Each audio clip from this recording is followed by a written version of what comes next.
अब अगर हम ये देखें तो उनको पता है कि उनके हकूक़ हैं। जैसे एक किसी डेजिग्नेशन पर है एक शख्स और उसको पता है कि उसके हकूक़ क्या हैं। जर्नलिस्ट ले लें, चाहे आप ट्रैफिक पुलिस का बंदा कोई ले लें, चाहे पुलिस में कोई ले लें या कोई किसी बड़े ओहदे में ले लें,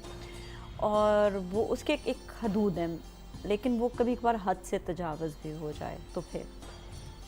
देखिए, सबसे बड़ी मिसाल जो हमारे लिए इस वक्त मशअल राह है तमाम हुक्मरानों के लिए, अफसरान बाला के लिए, जिस जाहो मनसब पर भी कोई भी बैठा हुआ है कोई भी ताकत लिए हुए, कोई भी मनसब लिए हुए, कोई भी अथॉरिटी और इख्तियार के साथ,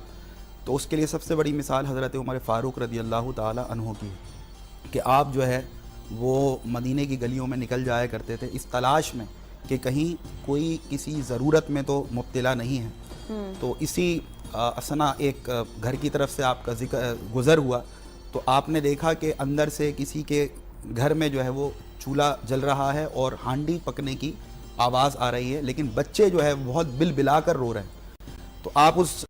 घर पर गए और वहाँ पर जो माजरा था वो सारा देखा और फिर पूछा कि चूल्हा तो जल रहा है, लकड़ियाँ भी दहक रही हैं, लेकिन हंडिया पर कुछ पक भी रहा है, लेकिन बच्चे क्यों बिल कर रो रहे हैं, ऐसे रो रहे हैं जैसे कोई भूख में रोता है। तो उन बच्चों की माँ ने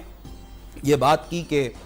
मैं उमर के नाम को रो रही हूँ, क्योंकि आप खलीफा वक्त थे, मैं उमर के नाम को रो रही हूँ और ये बच्चे मेरे 3 दिन से भूखे और प्यासे हैं, फाके की हालत में हैं, और इस वक्त मैं अपनी हंडिया पर कुछ पका नहीं रही बल्कि मैंने पानी डालकर उबालने रखा है ताकि इन बच्चों को ये दिलासा मिले कि माँ हमारे लिए कुछ पका रही है, और ये रोते रोते बिलखते बिलखते सो जाए।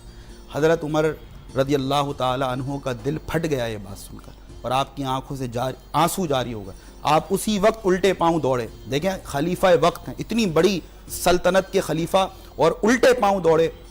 खुद जो है वो आपने अनाज की बोरी ली, आपने आटा लिया, आपने सब्जी ली, और आप दौड़ते हुए उस औरत के घर पर आए, उस बेवा औरत के घर पर आए, और वहाँ पर आकर आपने उसको रोटी पकाने के लिए जौ दिया या